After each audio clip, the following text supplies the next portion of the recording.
Now, question today we're going to answer is who is on the plane with me? And the reason why I thought I'd do this video is because I was having a conversation with someone the other day and it just gave me this idea. And this is a problem that's happening right now that not many people are aware of. But before we start, my name is Fabrizio. Welcome to BizJet TV. I'm also the author of The Quantum Economy. More about this towards the end of the video.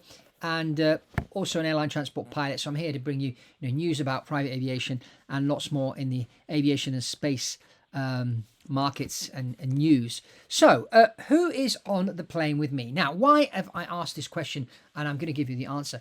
So I was talking to somebody in the United States the other day. They're based in Texas, and they were talking to me about a friend of theirs who's a captain with a major airline. And recently, they've been getting a lot of passengers on the flights with the name John Doe. And when I say a lot of passengers, I'm not saying one here or one there, but 50 or 60 passengers per flight with the name John Doe, flying to all different destinations around America. Now, how come there's 50 people on the plane called John Doe? Because if the passenger doesn't have any documents, so they're an illegal immigrant, for example, they put them on the aeroplane and they call them John Doe. So, now, there's lots of speculation at the moment, saying millions and millions of people are have already come across the border illegally. Some people are saying that countries around the world are emptying their prisons, flying them to Mexico, and then letting them cross into the US. Now, whether or not this is true, I don't know. But, with the how easy it is today to come across the American border, and it's happening here in England as well. People are coming over in boats from France, and they're just coming in, and the government are letting them in. They're putting them in hotels and things like that, and all this is happening. But here we're here to talk about air travel. So here you are, you're a passenger, you're flying for business somewhere, from Dallas to, I don't know, Los Angeles, and you get on board with 50 John Does. Now, you don't know who these people are. No one knows who these people are. Could they be criminals from another country? Well, let's put it this way. If I was another country and I had all these criminals in my prisons, bearing in mind that in the United States alone, it costs $75,000 a year to keep a person in prison. If you can, let 1,000 of these people out, put them on a plane, fly them to Mexico and let them go into the US, that's 1,000 people that you don't have to pay for food, sleeping, security, etc., etc. Why not? Just think of it logically. So here you are now, you're the business guy, you're going to LA, you get on the airplane with these 15 John Does. Now that to me is a security threat. Now, why do they put everybody through these security checks? They check your ID, etc., and then they let all these illegal people on board. I think it's very, very dangerous. So if you have the money to buy a private jet, these are one of the reasons why you should be buying a private jet these days and fly yourself around. So you avoid being on the airplane with these John Does or these people that you don't know who they are. That's one aspect. And then you've got lots of people these days that are collapsing on flights, feeling sick, so the flight gets diverted. So here you are flying from Dallas to LA. The plane has to divert because someone's sick. So now you're not going to get to your destination on time. So there's that aspect as well. Then look at all these Boeings, unfortunately, with doors falling off and all this kind of problem that's happening. That's another problem that's happening with the airlines these days. All these factors that are happening are just encouraging, and as I say, there's 610,000 people worldwide that are worth over $30 million. But there are only 24,000 private jets in the world. Add the turboprops, it's about 40 to 45,000 airplanes. So there's only 45,000 airplanes, which is about 40,000 people out of 610,000, that actually do have their own airplane. I think that number is going to increase because more and more of these things. Now, this John Doe situation, not many people know about, which is why I'm sharing this information on this episode. But if you are one of these 610,000 people over $30 million and you do travel, you should have your own airplane. Because what happens when you have your own airplane? You control the airplane. You control the people on the airplane. You control who flies the plane, who maintains the plane, and you decide who gets on your plane. Unless you're going to charter it out to somebody else, which is a bad idea. So anybody that's on your plane, you know them, you vetted them. So there's more of a chance you're going to be safe than if you get on an airline flight from Dallas to New York or Orlando or wherever you're going with 50 John Does, so to speak. So this is something which is, it's very concerning. But, if you are thinking of buying a private jet, which is probably why you landed on this video, there's another valid reason to go out there now and buy your own airplane. And you can reach out to me. We can have a conversation I need to learn more about you and your business and your needs for travel, so we can come up with a specific plan for you and your team. This is really, really important, that you do consult with a professional that understands the market, knows what's selling, what's not selling, what the prices are, and how to evaluate an aeroplane and give you right advice as far as, what you should be buying for your type of operation. But the private jet sector is due to increase big time. And you see that when you see someone like Warren Buffett decide to put more money into net jets and increase the fleet by 30%, it's because he knows that, private jet travel is on the increase. Warren Buffett understands the markets. The reason why he's made a lot of money is because he can see things before they happen. It's a bit like the psychohistorians in Isaac Asimov's foundation, where they would study psychology and history, and as a result of that, they could predict the future. Same thing here.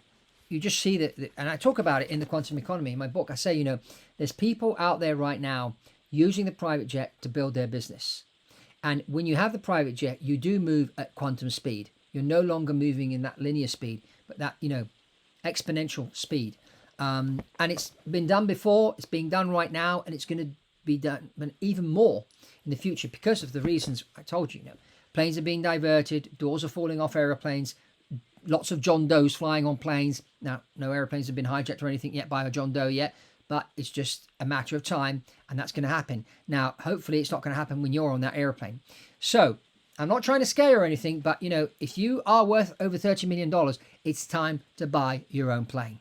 Now, yes, it's going to cost you some money, but believe me, it's going to open up a myriad of opportunities which you don't have right now. Just grab yourself a copy of the Quantum Economy, and you'll find out the stories in here of people that are actually doing that right now. And we've covered some of these stories here on BizJet TV, where I meet regularly, at least once a month, with a private jet owner, and they tell the story of why they bought their own airplane and how the airplane has and is helping them build their business. It's a business tool, and it's there to help you to build your business. It's not there to charter out to Tom, Dick, and Harry, as some other YouTubers are doing, doing interviews with these management companies, encouraging people to go and buy an airplane and chartering it out because it's a really good idea, because the spreadsheet says this, that, the other. What the spreadsheet doesn't tell you is doesn't tell you about the wear and tear of your airplane, the fact that the airplane is no longer going to be available 24/7. And that's the power of the private jet.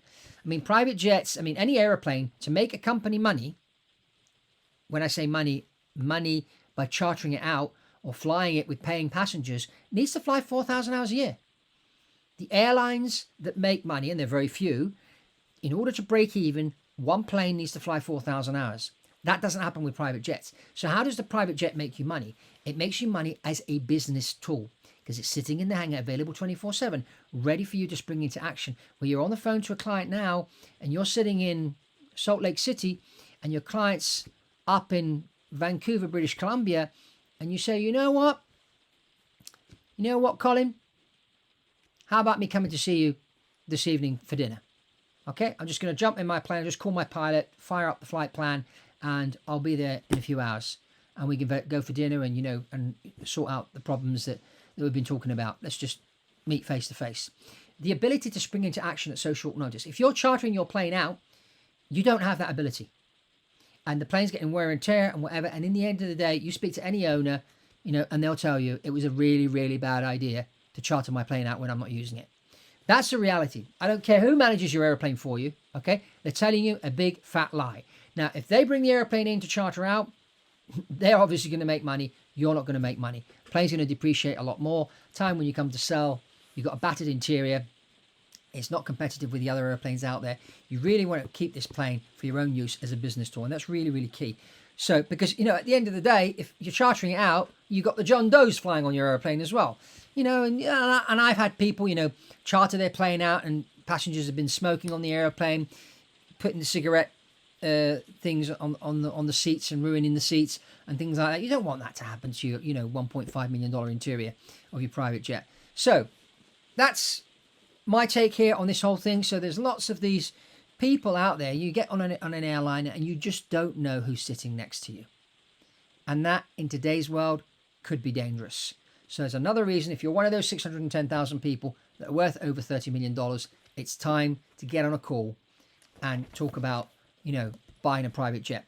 So before you do that, though, I encourage you to get a copy of The Quantum Economy. Click on the link below, read the book, and send me an email with your review. Post a review for me on Amazon and send me a copy of that review, and I will get on a call for free with you to talk about your strategy for your private jet and moving it forward and using the private jet as a business tool, which is really, really important. But I really need to hear from you, find out a lot about your business, where you intend to go with the airplane and use it, and give you some ideas and help you to come out with a really willing strategy to sort of enter into that quantum economy, which is what happens when you have a private jet as a business tool in your business. And that's all from Fabrizio here on BizJet TV. Remember to subscribe, give us a thumbs up and comment below, and I'll see you on the next one.